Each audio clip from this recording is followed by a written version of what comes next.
Most of us walk through life, treating our anger like a shield. Yeah, totally. Like someone cuts you off in traffic, or maybe a colleague undermines you at work, and that immediate flash of heat just feels protective. Right, it feels like armor. Like Yeah. it's keeping you safe from a really hostile world. Exactly. But what if that shield is actually a prison?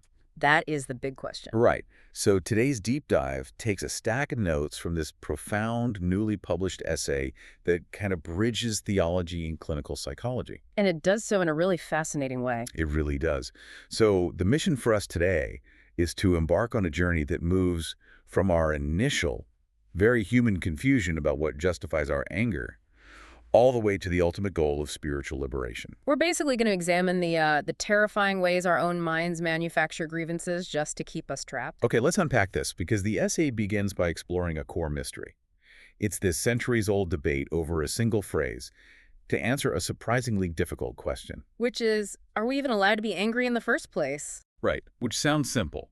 But to figure that out, the author points us toward the Sermon on the Mount, right? Specifically, the Gospel of Matthew, chapter 5, verse 22. Yes. And for hundreds of years, if you read the King James translation of the Bible, you'd find Jesus condemning anger, but with a very specific, comforting qualifier. Comforting is a good word for it. Yeah, because the text reads that whoever is angry with his brother, quote, without a cause, will be subject to judgment. Without a cause. Right. And the original Greek word used for that qualifier is ikor. I have to admit, reading the phrase without a cause, it feels like finding a massive theological loophole. Oh, absolutely. It's the ultimate get-out-of-jail-free card. Right. It essentially tells you that as long as you have a solid reason, like someone actually hurt you, Yeah. or they stole from you, or betrayed you, then your anger is perfectly fine. You just get a pass. And human nature desperately wants that pass. I mean, Yeah. we crave it. We really do. And for centuries, that was the dominant interpretation based on a collection of Greek texts known as the Textus Receptus. Which, as the essay points out, were compiled much later in history. Exactly. So the conflict really arises when you look at modern biblical translations, like the NIV or the ESV. Because those translators rely on the Alexandrian manuscripts, right? Yes, which are significantly older. They're much closer to the original time of writing. And in those older texts, the phrase without a cause is just entirely missing. Wow. So it's just gone. It's gone. It's a blanket statement. Whoever is angry with his brother is subject to judgment. It's an absolute prohibition. That implies that later scribes might have actually inserted those words into the text themselves. It does. I imagine they were probably struggling with the sheer impossibility of never being angry, so they, softened the blow to make the command feel a bit more attainable for regular people. Many modern textual critics argue precisely that. Yeah, that makes sense. The scribe copying the manuscript perhaps felt that surely, righteous anger at a genuine injustice couldn't be a sin. Right, but the essay argues that inserting this loophole creates a massive theological paradox when you consider the actual nature of forgiveness. Exactly. Think about the mechanics of pardoning someone. Forgiveness requires a real objective grievance. Because if someone hasn't actually committed a wrong against you, like if there's no cause, there's literally nothing to forgive. Right.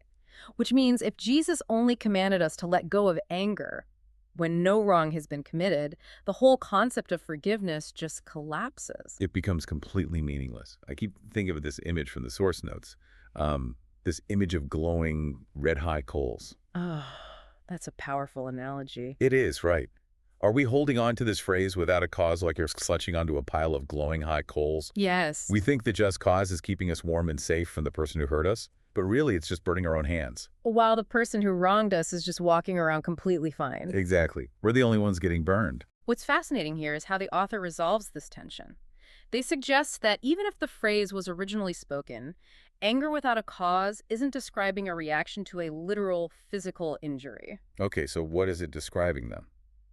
It's describing a general internal state of malice, vanity, or just unfounded hostility. Wow. So if we harbor negativity towards someone without a direct, objective assault on our person, we might label it justified anger to protect our pride, but fundamentally it is just envy, contempt, or fear. We just slap a noble label onto our petty resentment. Precisely. Well, that naturally brings us to why we are so desperate for that loophole in the first place. Moving from ancient texts into modern psychology, the source breaks down how we react when there actually is a real event. Right, because there is a profound difference between being hurt by an act of nature and being hurt by another human being. The essay categorizes this as intentionally provoked anger, right? Yes, but the psychological mechanism splits into two distinct paths here. We have egoistic anger and empathetic anger. Okay, so let's break those down. To understand egoistic anger, we have to isolate the intent of the aggressor. The earthquake analogy in the text perfectly isolates that intent. It really does. Like if an earthquake knocks you to the ground and you scrape your knee, you feel pain. You might feel fear or frustration, sure. But you don't feel angry at the tectonic plates. Right. Nature has no malice. But if a person walks up and intentionally shoves you to the ground, causing the exact same scraped knee, your blood boils. Oh, absolutely. The physical damage is identical, but the push wounds your ego. Because the pain isn't what generates the anger. It's the assault on your dignity. Exactly. The shove communicates disrespect, and human pride demands a toll for disrespect. Yeah, we can't just let it go. And because egoistic anger is so deeply intertwined with our pride, the theological perspective suggests these unjust experiences are actually mechanisms for humbling us. Wow. That is why the command to forgive is so relentless. That makes a lot of sense. But empathetic anger operates on a completely different psychological engine, doesn't it? It does. This is what we traditionally call righteous or holy anger. Right. This is a protective passion for the vulnerable. Mm. The ego isn't bruised here, but empathy is activated. Exactly. The text points to Jesus in the temple, overturning the tables of the merchants and driving out the money changers. He isn't throwing a tantrum over a personal insult there. No, not at all. He is displaying ferocious outrage against the systemic exploitation of faithful people who are being price gouged just to participate in their religion. We also see this when he expresses anger at the religious leaders who criticize him for healing a woman on the Sabbath. Yes, because they were prioritizing rigid rules over actual human suffering. And the Old Testament echoes this constantly, right? Like in Isaiah 58 and Proverbs 31. Absolutely. There are direct commands to break the yokes of oppression, to speak for the destitute, to defend the widow. Righteous anger is really the psychological antidote to apathy. It's the refusal to look away from suffering. But here's where it gets really interesting, because the source pushes the concept further than just social activism. Right. It asks us to do something much harder. It instructs us to take that righteous, empathetic anger and turn it inward. Yes. We usually think of righteous anger as a weapon to point at corrupt systems or, evil politicians. It's always pointing outward. Exactly. But the text argues we're supposed to use that fire to combat our own greed and apathy. It references the command to share our bread, meaning our personal income and resources, with the hungry. We are called to actively dismantle our own selfish biases rather than just pointing fingers at society's flaws. It's a lot easier to yell at a politician than to look at our own bank accounts. Oh, definitely. But managing that internal landscape is vital, because when we fail to do so, we slip into the most dangerous category outlined in the essay. Which is unintentionally provoked anger. Right. This is the psychological space where the cause for our anger isn't an earthquake, and it isn't an intentional shove. So what is it? The cause is entirely manufactured in our own minds. Which is terrifying. And the initial stage of this is simple miscommunication, but the consequences can be wildly disproportionate. Yeah, the author shares this crazy anecdote from a former court magistrate case. Right, the pregnant woman. Yes. So a heavily pregnant woman is pushing a pram toward a tube station. She is stressed. Her mind is totally occupied by an upcoming house viewing, and she enters this narrow footpath. And as she passes through, she accidentally bumps into someone. Right. But because she is distracted, she doesn't even realize the physical contact occurred. So she doesn't turn around to apologize. To her, the event just didn't happen. Exactly. But suddenly, she feels a violent punch in her back. Gosh. She spins around, and the woman she bumped into is screaming at her, hurling insults, accusing her of profound disrespect. So the aggressor took a moment of completely innocent distraction and aggressively translated it into an intentional, malicious insult. Yes. The aggressor's ego required a villain to justify her own sudden discomfort.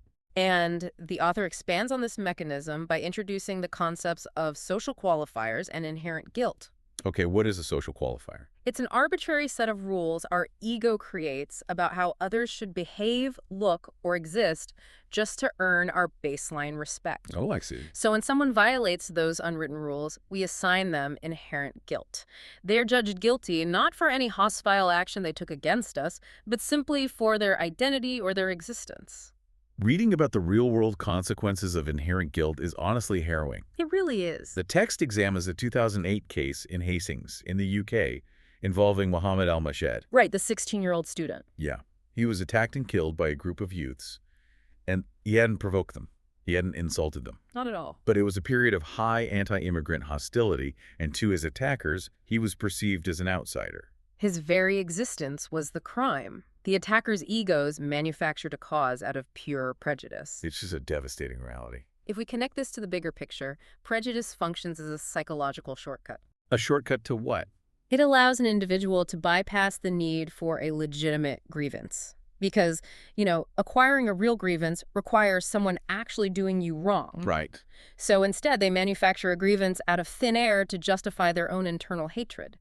And the text notes this scales from systemic violence all the way down to everyday tribalism. Like sports rivalries. Exactly. The football colors example in the text really highlights the absurdity of it. You could be walking past a stadium wearing a certain color jacket purely by coincidence. Right, you just like the jacket. Yeah. But to the grieving, angry fans of the opposing team who just suffered a bitter loss, your jacket is a deliberate provocation. You become the avatar for their disappointment. Exactly. Their fragile egos make them feel entirely justified in verbally or even physically attacking you. Which brings us to the deepest psychological rot discussed in the source. This is the intersection of extreme narcissism and the invention of grievance. The darkest part of the essay. Yes. This is where individuals project their own internal failures, insecurities, and guilt onto completely innocent parties. The primary case study the author analyzes for this is the 2025 Brown University shooting, perpetrated by Claudio Manuel Neves Valente. Right. Valente was a former PhD student who had withdrawn from the university over 2 decades prior to the attack. 2 decades, yet he returned and opened fire on total strangers. Because, as the FBI determined, his victims were purely symbolic. They represented the academic success and societal validation he felt he had been uniquely denied. He didn't even know them. No. The essay dissects Valente's mindset into 3 specific psychological collapses, which actually provide a chilling roadmap of how manufactured grievance operates. Okay, what's the first collapse? The first is the entitlement fallacy. This isn't just everyday disappointment. It is a rigid, delusional belief that the universe inherently owes you success, status, or adoration. So when the world fails to deliver that, the narcissist doesn't look inward at their own choices or lack of effort. Never. They conclude the system is maliciously rigged against them. And that sets the stage for the second collapse, which the text calls pseudo-commando logic. Right. This is where the individual adopts a grand, militaristic persona. Because their internal disappointment is so overwhelming, they have to convince themselves they aren't just an angry, failing person. Exactly. They convince themselves they are a tragic warrior balancing the cosmic scales. It elevates their petty resentment into a historic crusade. Which they then use to justify violence. Yes. And the final collapse is overvalued ideation.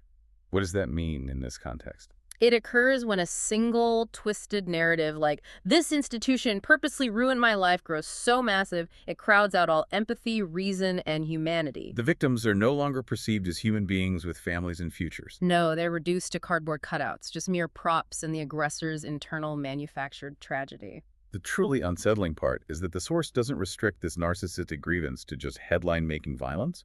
It brings it right into the living room. Yes, it explores malignant envy within families, which is very common. There's the example of the boy who tortured his younger sisters. He didn't just dislike them. He felt their very birth stole his mother's devotion. He viewed their existence as an active, personal betrayal. And then there's the psychological dynamic of the insecure husband. Right. He is married to a highly intelligent, eloquent woman, and her potential incompetence make him feel incredibly small. So rather than addressing his own insecurity, He builds a psychological prison around her, The text notes he utilizes a tactic called triangulation. which is when you bring a third party into the conflict, right? Yes, he manipulates friends, family members, or even their children to turn against his wife, systematically dismantling her reputation and isolating her. He creates allies in a war she doesn't even know she's fighting. Exactly. We also see the case of Victoria, the adult child, harboring intense, burning animosity toward her parents solely because they refuse to fund her hedonistic lifestyle. Right. She has convinced herself that their financial boundaries are a form of severe emotional abuse. And in every one of these domestic cases, the aggressors genuinely view themselves as the victims. They are the heroes in their own stories. That is the terrifying power of unintentionally provoked anger driven by narcissism. It stops being a reaction to objective reality, and it becomes a complete rejection of humanity. Yeah. When you project a grievance where none exists simply to validate your own toxicity, you engage in the kind of spiritual decay that Jesus equated with murder in the Sermon on the Mount. It's a heavy thought. Claudio Valente didn't just commit a physical atrocity in 2025. He had been effectively poisoning his own soul every single day for 20 years by nursing a false grievance. We have journeyed all the way from a scholarly debate over a biblical translation down to the absolute darkest corners of human narcissism. It's quite a path. But the stated goal of our mission today is spiritual liberation. So how do we pull ourselves out of this abyss? If we recognize this rotting resentment inside us, what is the chronological step forward to achieve emotional freedom? It requires a radical structural shift in how we process conflict. The framework provided in the essay, which is particularly aimed at mental health professionals working with anger management and reconciliation. Right. It demands we stop looking for external triggers to blame. The journey to liberation starts with internal healing of the heart. So a clinician helps an individual realize that their chronic anger is rarely about what the world is doing to them. Exactly. It is almost always a projection of their own internal deficit. It's about changing the fundamental question. Instead of asking, what did they do to me? We have to ask, why did their action, or even just their existence, make me feel so threatened? That's the shift. Let's pause and make this real for you, the listener. Think about the landscape of your own life right now. Yes, take a moment. What are your own social qualifiers?